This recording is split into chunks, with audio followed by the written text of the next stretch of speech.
Assalamualaikum warahmatullahi wabarakatuh. Kami dari kelompok 1 pelajaran Sejarah Indonesia kelas 10 IPA 1. Kami beranggotakan saya sendiri Dimas Rinda. Saya Gisha Sita. Saya Nurul Hilda. Saya juga John Dika. Pada kesempatan kali ini kami akan mempresentasikan tentang Kerajaan Demak. Langsung saja ke presentasinya. Latar belakang berdirinya Kerajaan Demak. Kesultanan Demak atau Kerajaan Demak adalah kerajaan Islam pertama di Jawa. Kerajaan Demak menjadi pusat penyebaran agama Islam di Jawa di bawah kepemimpinan raja pertamanya. Kerajaan Demak berdiri pada awal abad ke-16 Masehi, seiring kemunduran Majapahit. Pendiri kerajaan Demak adalah Raden Patah. Raden Patah adalah putra Raja Majapahit dan istrinya yang berasal dari Cina dan menjadi mualaf. Kerajaan Demak menjadi pusat penyebaran agama Islam di bawah kepemimpinan Raden Patah dengan adanya peran sentral Wali Songo. Periode kepemimpinan Raden Patah adalah fase awal semakin berkembangnya ajaran Islam di Jawa. Raja Kerajaan Demak setelah Raden Patah wafat pada 1518 yaitu Adipati Unus.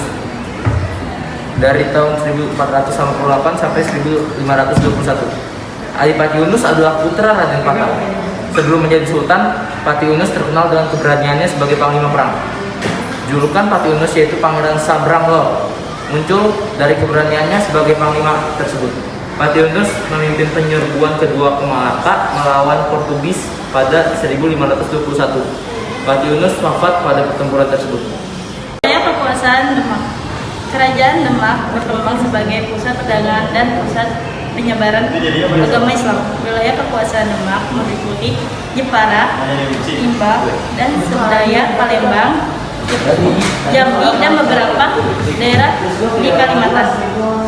Kerajaan Demak, kerajaan Islam pertama dan terbesar di utara Jawa. Demak berhasil menggantikan posisi Majapahit sebagai kerajaan yang berpengaruh di Jawa karena Majapahit hancur setelah peperangan. Raden Patah mulai berkuasa pada 1478 dengan pusat pemerintahan di Demak, Bintoro, pesisir utara Jawa Tengah. Dalam menjalankan pemerintahan, Raden Patah didampingi Dewan Wali yang dikenal. Demak dalam bidang ekonomi berperan penting karena mempunyai daerah pertanian yang cukup luas dan sebagai penghasil bahan makanan, terutama beras. Selain perdagangannya juga maju, komoditas yang diekspor antara lain beras, madu, dan lilin.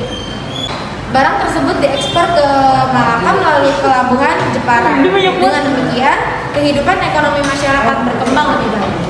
Ekonomi Demak berkembang ke arah perdagangan maritim agraria. Ambisi Kerajaan Demak menjadi negara maritim diwujudkan dengan upayanya merebut Malaka dari tangan Portugis. Namun upaya ini tidak berhasil. Perdagangan antara Demak dengan pelabuhan-pelabuhan lain di Nusantara cukup ramai. Demak berfungsi sebagai pelabuhan transito menghubung daerah penghasil rempah-rempah dan memiliki sumber penghasilan pertanian yang cukup besar. Sosial budaya kehidupan sosial masyarakat Kerajaan Demak berjalan teratur.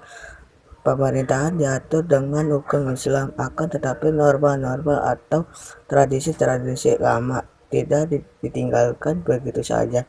Hasil kebudayaan Kerajaan Demak merupakan kebudayaan yang berkaitan dengan Islam. Hasil kebudayaannya yang cukup terkenal dalam sampai sekarang masih tetap berdiri adalah Masjid Agung Demak. Masjid itu merupakan lambang kebesaran Demak sebagai kerajaan Islam.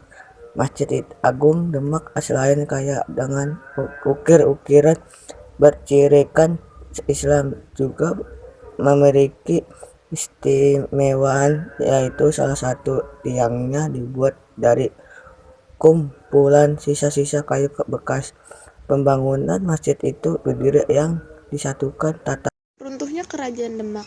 Keruntuhan Kerajaan Demak disebabkan oleh pemberontakan Adipati Hadiwijaya, penguasa panjang pada 1556.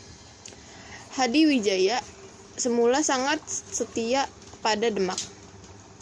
Pemberontakan Hadiwijaya disebabkan oleh Arya Penangsang yang membunuh Sunan Prawata dan Pangeran Kaliamat.